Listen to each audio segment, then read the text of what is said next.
Lesson 1. Before giving care. So the first things we need to do is recognize that an emergency exists, decide what action to take, activate the EMS system by calling 911, and then we'll give care consistent with your knowledge and training until the EMS personnel arrive and take over. So the videos won't play for Screencast-O-Matic, but things that alerted bystanders that an emergency occurred. Usually there's commotion, somebody screaming for help. Sometimes in the video that we didn't watch here, you'll notice somebody sweating profusely, having a hard time breathing, overall just not a very healthy appearance. Some of the roles of bystanders play: somebody needs to take over. That could be us after we are done training. You need to tell somebody to call 911. You need to tell somebody to get the AED and activate the EMS system. By the way, the AED are located on the high school office wall. When we get back to school, there's one on the high school office wall near the cafeteria, and there's also one on the auditorium wall. So we have two in our high school. We also have some backpack AEDs that we can take with us on field trips or down to the football and soccer games. People might be hesitant to respond to an emergency. The biggest reason would be we're just not sure what to do. We don't want to mess things up.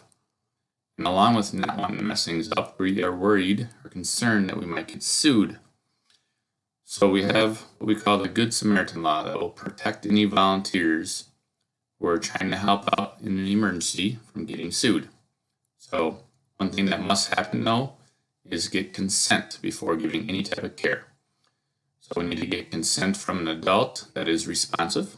Okay, consent is implied if it's a child, so under 18, and no parent or guardian is around.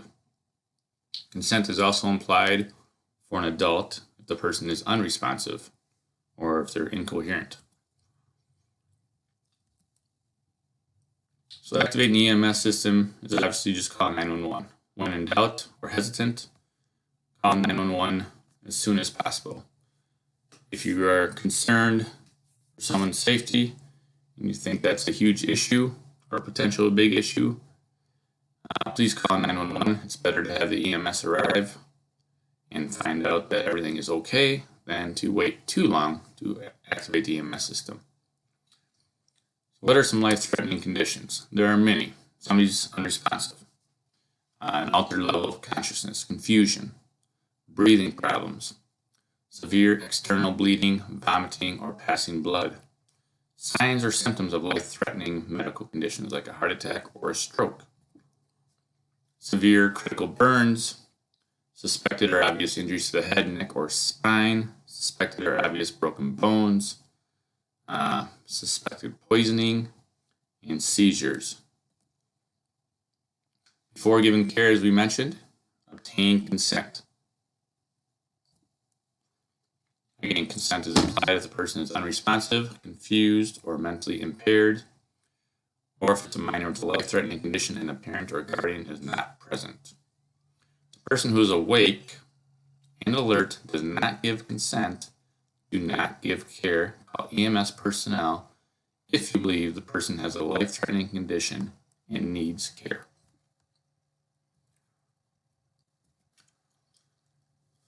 Next, we have check, call, care in that order. So before rushing to help, size up the scene and form an initial impression. Make sure the scene is safe to enter. Try and figure out what you think happened to cause the emergency, how many people are involved, what condition the person is in, and if there's anybody else there that can help out. As part of your scene size up, form an initial impression about what's wrong with the person. Does the person appear ill or have any immediate identifiable injuries? Is the person moving or are they motionless? Does the person have signs of a life-threatening illness or injury, such as trouble breathing or severe bleeding? Based on your scene size up with the initial impression, you may need to decide if it's appropriate to call 911, obtain equipment like an AED and a first aid kit, and provide immediate care for severe life-threatening bleeding, which we'll talk about more as we move on with our unit. Scene size up. Is the scene safe? If not, what are the potential hazards? What do you think happened? How many people are involved? What's your initial impression? Is anyone else there to help, and should EMS be summoned? So here's an example of a scene size up. Looks like a chemical spill, so it's not safe to enter. We have 2 people that we can tell that look like they're unresponsive and they need immediate help. So the only thing we can do in this situation is call 911.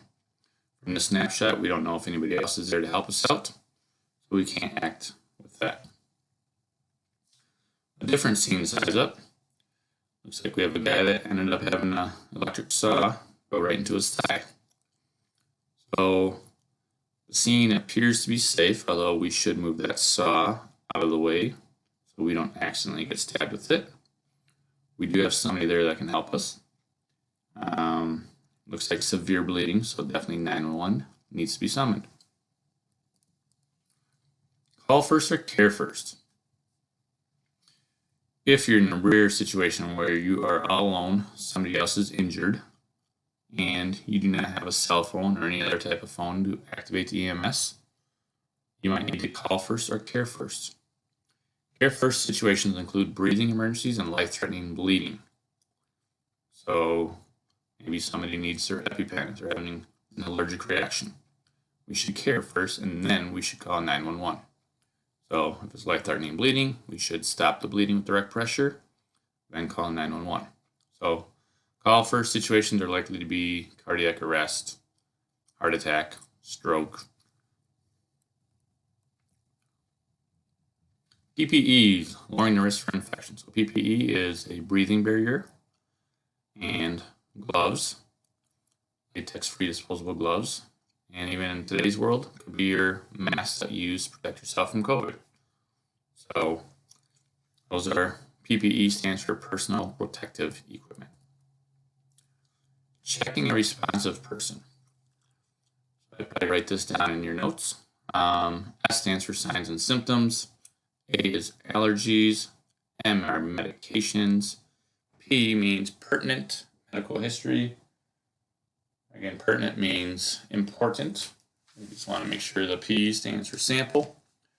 L is last food or drink. And E, events leading up to the incident.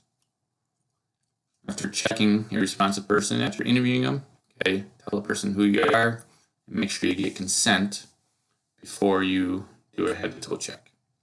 If the person has a head, neck, or spinal injury, avoid moving that person at all.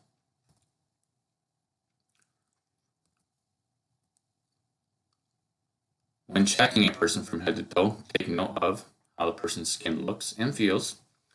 Do they have any bleeding, cuts, burns, bruising, swelling, or deformities? You can check to see if they have any medical identification tags. And do they have the ability to move the injured body part without pain, discomfort, or dizziness?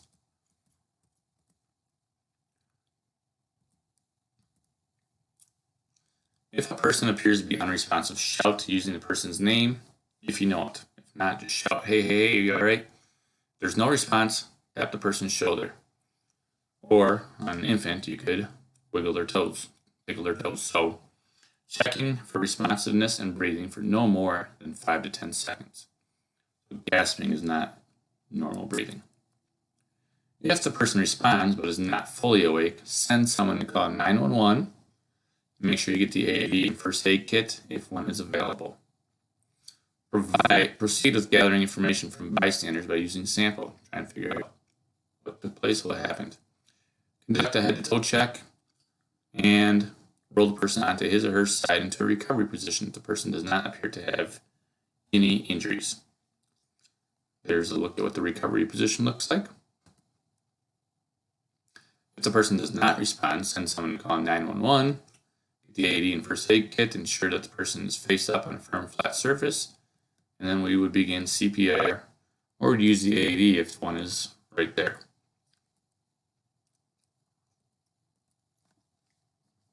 All right, so just a couple reviews. Make sure you check an unresponsive person for no more than 5 to 10 seconds. If the person is showing signs and symptoms of a life-threatening condition, but they do not give consent, make sure you call EMS. Or check call care. In what situation would you call 911? If you got a person, as we have in the picture here, with persistent chest pain, the person's having trouble breathing, or obviously if the person's unresponsive, would be just a few of the cases you'd call 911. What could signal an emergency if you go back to the beginning? Unusual behavior, any unusual sounds that you hear, and any unusual odors that you might smell could all signify that an emergency has taken place. When using latex-free disposable gloves, make sure you wash your hands immediately after taking them off. Try to avoid touching other surfaces unnecessarily while you're wearing the gloves. And make sure you change gloves after providing care for one person before providing care for the next, should you have multiple injured people. When conducting a head-to-toe check, make sure the first thing you do is you get consent before you conduct a head-to-toe check.